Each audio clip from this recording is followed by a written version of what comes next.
Okay, तो आज हम लोग को स्लैब रेट पढ़ना था, तो स्लैब रेट हम लोग को पढ़ना है आज।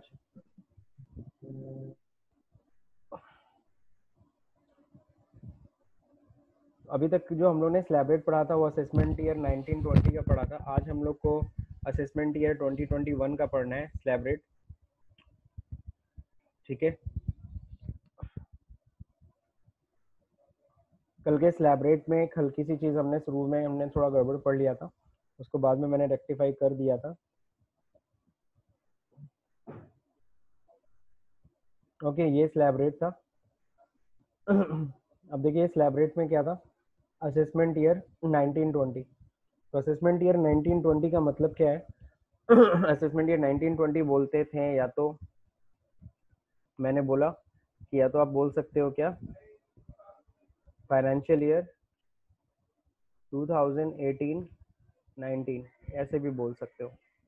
ठीक है, तो अब देखिए यहाँ पे रेजिडेंशियल इंडिविजुअल हमने पढ़ लिया था।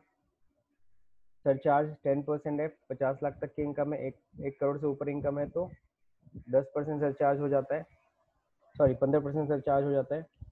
और एजुकेशन से सबको पता है 2%। नेक्स्ट, सेकेंडरी हायर एजुकेशन से 1%, हेल्थ एजुकेशन से 1%, टोटल मिलाकर के 4% सेस लग जाता है हेल्थ एंड एजुकेशन सेस के नाम पे। रिबेट 87A सिर्फ और सिर्फ वही क्लेम करेगा जिसकी इनकम 3.5 लाख तक होगी। ओके, वो भी रिबेट कितना क्लेम कर सकता है, जो भी उसका टैक्स अमाउंट हुआ हो या 2,500, विच एवर इज लोअर, जो दोनों में से कम हो उतने का रिबेट। ये चीज़ें भी हम लोगों ने कल पढ़ लिया था। नेक्स्ट, अब हम लोग बात करेंगे स्लैब रेट की, और वो भी कौन सा स्लैब रेट के बारे में डिस्कस करेंगे, असेसमेंट ईयर 2021, ये भी हम लोग डिस्कस कर लेते हैं।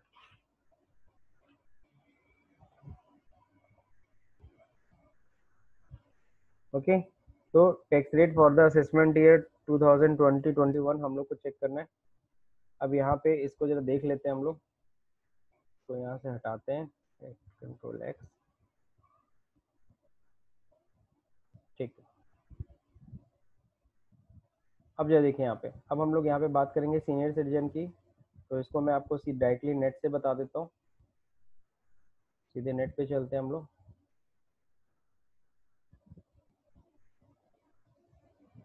और यहाँ पे सिंपल सा हम लोग लिख देते हैं स्लैब रेट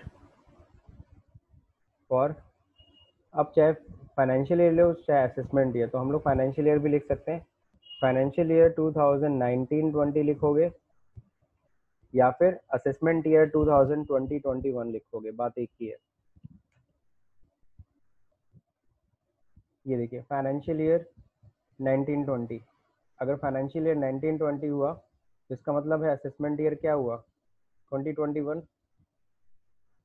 हम लोग क्लियर टेक्स्ट में देख लेते हैं। अब देखिए यहाँ पे दे रखा है income tax slab for 2020 and tax air India financial year, financial year 2021 आ गया, जबकि हमें फाइनेंशियल ईयर 1920 चाहिए, असेसमेंट ईयर 2021 चाहिए। खैर इसमें दोनों दिया होगा, ये फाइनेंशियल ईयर 2021 का है, income tax slab rate for financial year 1920 है ना। यहाँ पे है लेस देन 60 ईयर ओल्ड, उनके लिए। अगर ये फाइनेंशियल ईयर 1920 लिखा है, इसका मतलब है असेसमेंट ईयर क्या होगा, 2021। लेस देन 60 ईयर 2.5 लाख तक नील है, 2.5 लाख 1 रुपए से लेकर के 5 लाख तक क्या है, 5%। ओके, और 5 लाख 1 से लेकर के 10 लाख तक वही 20%। स्लैब रेट यानी वही है, स्लैब रेट में कोई चेंजेस नहीं है। No tax for individual with income less than 2,50,000, वो तो पता ही है। 0 से 5% tax with income of rupees 2.5 lakh, ये भी सबको समझ में आता ही है।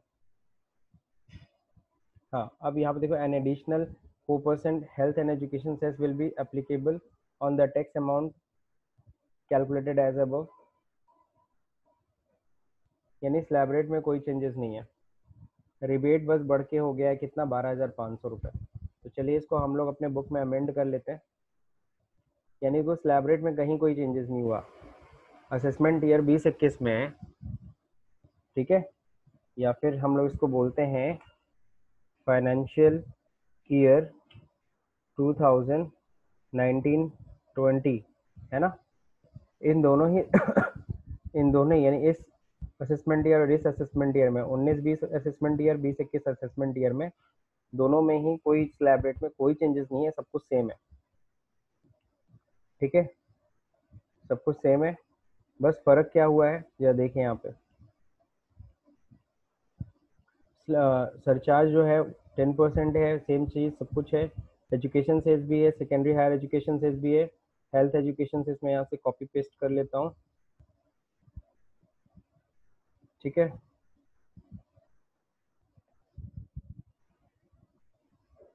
हेल्थ एंड एजुकेशन सेस ये हो गया आपका।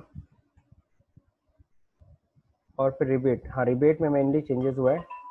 अब रिबेट किसको मिलेगा, पहले 3.5 लाख वालों को मिलता था, अब किसको मिलेगा, अगर आपकी इनकम 5 लाख तक है ना, 5 लाख से ऊपर नहीं होना चाहिए, देन आपको रिबेट मिलेगा। बस आगे यहाँ पे एक लगा दिया जाए 12,500 का, पहले 2,500 का रिबेट था, ये रिबेट बढ़ के हो गया 12,500 रुपये। बाकी सारा स्लैब रेट सेम है। ठीक है, बात समझ में आया कि नहीं आया।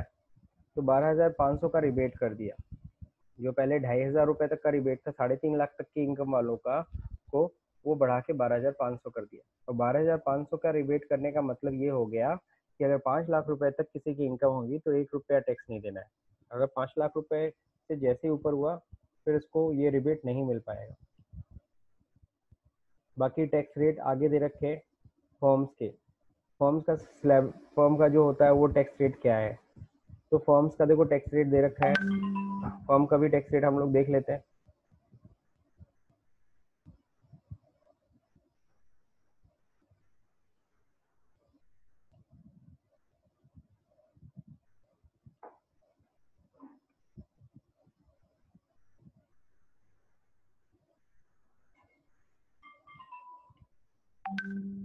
देखिए यहाँ पे सब लोग टैक्स रेट फॉर फर्म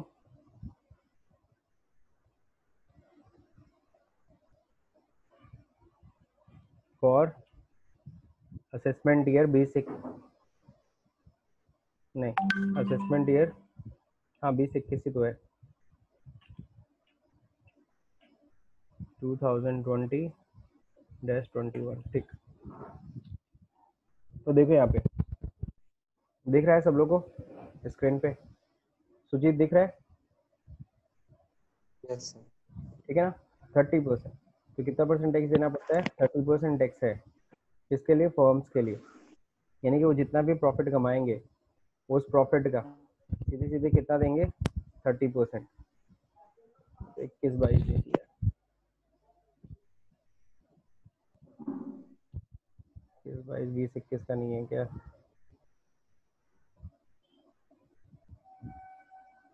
हम्म,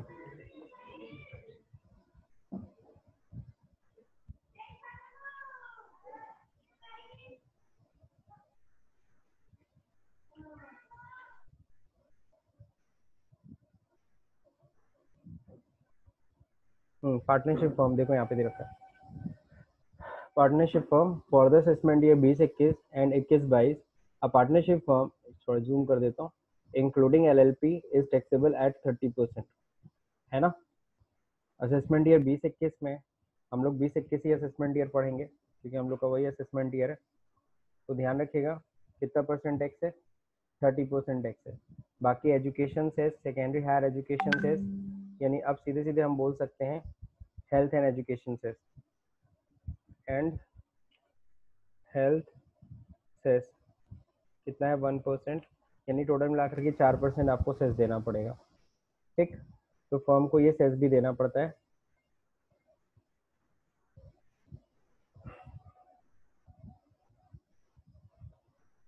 अब देखिए यहाँ पे अगर कोई स्क्रीन पे कोई चीज़ ना दिखे ना, तुरंत माइक ऑन करके बोल देना।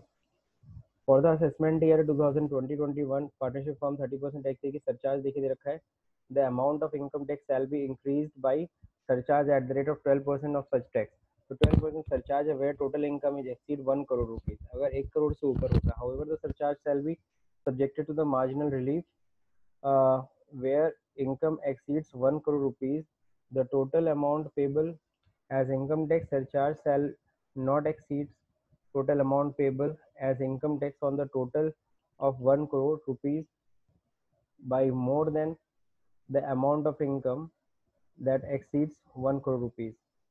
कहने का मतलब है सिंपल सा, किसी भी तरीके से अगर सपोज करो कल को उनकी इनकम क्या होती है 1 करोड़ से ऊपर होती है और टोटल अमाउंट जो भी पेबल कर जो भी वो दे रहे हैं इनकम टैक्स प्लस सरचार्ज करके, किसी भी तरीके से सरचार्ज का अमाउंट इनकम टैक्स के अमाउंट से ज़्यादा नहीं होना चाहिए। तो ध्यान रखिएगा 12% का सरचार्ज है, तो हम लोग इसको बुक में भी मेंशन कर लेते हैं। सब लोग को बुक दिख रहा है ना, यहाँ पे बुक में दिया हुआ net income of above 1 crore 12% surcharge लगेगा इनकम टैक्स का, ठीक है। अब देखिए यहाँ पे डोमेस्टिक कंपनी की बात करेंगे, कंपनी दो तरह की होती है, एक डोमेस्टिक और एक फॉरेन। सर बुक नहीं शो कर रहा। क्या चीज बुक नहीं शो कर रहा है? Yes sir.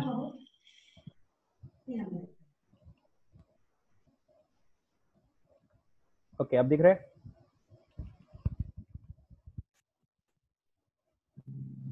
नहीं सर। अभी भी नहीं नो बुक दिख सर। रहा है? अब देखा?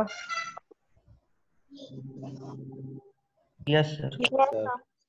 तो 30% एकदम सही है, फर्म का टैक्स तो एकदम क्लियर हो गया, 30% टैक्स है, बाकी 4% सेस है, और प्लस अगर 1 करोड़ से ऊपर अगर इनकम होती है फर्म की तो 12% उसको सरचार्ज भी देना पड़ेगा। तो इसमें किसी को फर्म में कोई दिक्कत, हमने इंडिविजुअल एचयूएफ का देख लिया, फर्म का देख लिया। अब हम बात करेंगे थर्ड नंबर कंपनी की। तो ध्यान रखिएगा कंपनी की अगर हम लोग बात करते हैं तो कंपनी में यहाँ देखो दो तरह की कंपनी है, डोमेस्टिक और एक फॉरेन। डोमेस्टिक घरेलू यानी भारतीय कंपनी, और फॉरेन मतलब जाहिर सी बात है विदेश की कंपनी, जैसे लाइक वोडाफोन है ना। तो ये सब क्या है, अमेजन, ये सब फॉरेन कंपनी है, विदेशी कंपनी है ना।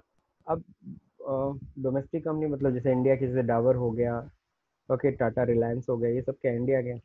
तो डोमेस्टिक कंपनी और फॉरेन कंपनी इन दोनों का रेट थोड़ा अलग है, डिफरेंट किया गया है। तो चलिए सबसे पहले पढ़ते हैं हम लोग डोमेस्टिक कंपनी।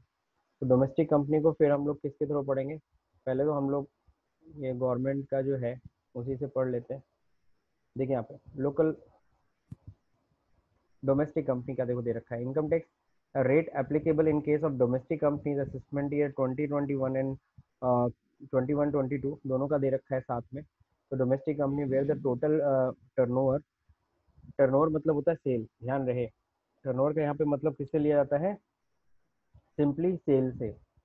तो वेयर द टोटल टर्नओवर और ग्रॉस रिसिप्ट है ना during the previous year 2017-18 does not exceed 400 crore. तो देखो 17-18 की बात कर रहा है, तो देखना असेसमेंट ईयर 20-21 की बात है, लेकिन बोल रहा है 17-18 में आपका कितने से अधिक नहीं होना चाहिए, does not exceed 4 crore.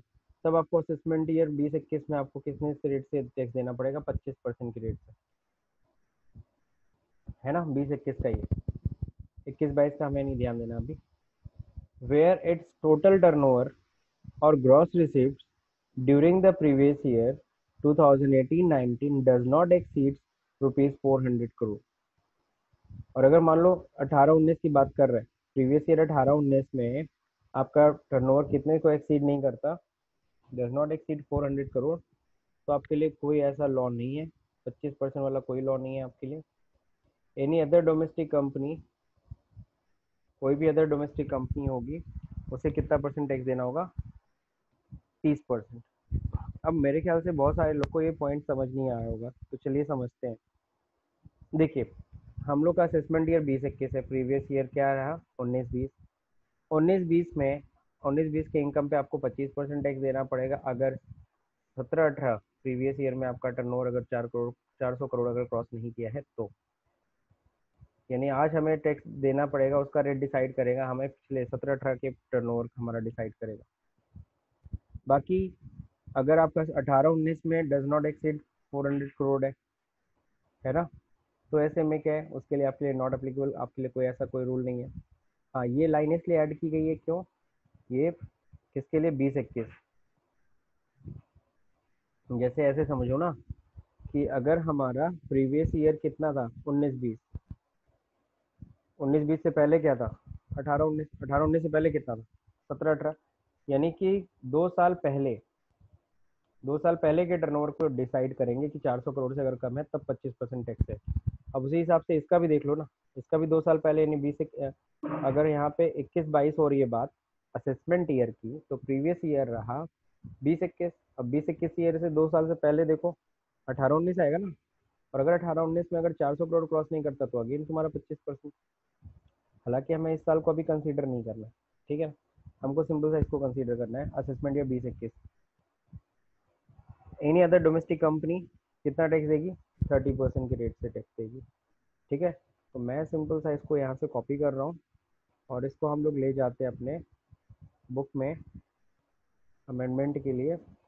Domestic company, okay, ये तो बहुत पुराना यहाँ पे रूल लिखा हुआ है, 30% के रेट से टैक्स देगी, है ना। अब यहाँ पे बस हम लोग यहाँ पे पेस्ट कर देते हैं वो नया point, where its total turnover receipt, है ना, 17-18 में अगर 400 करोड़ एक्सीड करती है तो ऐसे में देन यहाँ पे कितना परसेंट होगा? 25% टैक्स है, 25% अगर टर्नओवर ऐसा कुछ रहता है प्लस। अब सरचार्ज की बात होती है, सरचार्ज कितना देते हैं, तो चलिए देखते हैं सरचार्ज। तो देखिए यहाँ पे दे रखा है surcharge the amount of income tax. अच्छा एक बात सबको बता दूँ, अभी ये डिस्कनेक्ट होने वाला है 1 मिनट के अंदर, और डिस्कनेक्ट होते ही वापस सब लोग कनेक्ट कर लीजिएगा लिंक पे क्लिक करके। The amount of income tax increased by surcharge at the rate 7% of such tax where total income exceeds 1 crore rupees but not exceeding 10 crore, और 12% अगर 10 करोड़ इंक्रीज कर देता है तो 12% सरचार्ज देना पड़ेगा।